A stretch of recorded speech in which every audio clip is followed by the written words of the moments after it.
Hello Pilipinas, kung mahal, ako po ang inyong pambansang nanay Queen Manilina kapag walang taping at dito sa bangketa nagtitinda.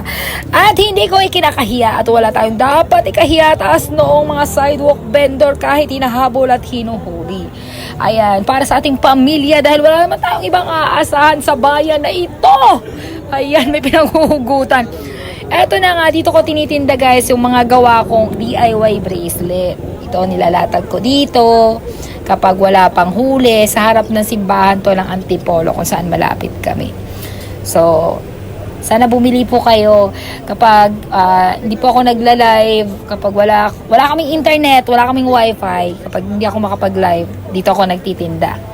Ayan, and sa hapon lang ako madalas pumwesto kasi may sakit ako sa puso, bawal ako mabilad. Ayan po yung mga beads na binibenta ko at ito po yung mga gawa ko, kaya sana bumili po kayo.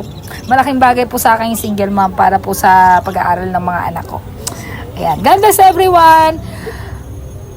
Huwag tayong hihinto, mangarap, magdasal. Love you!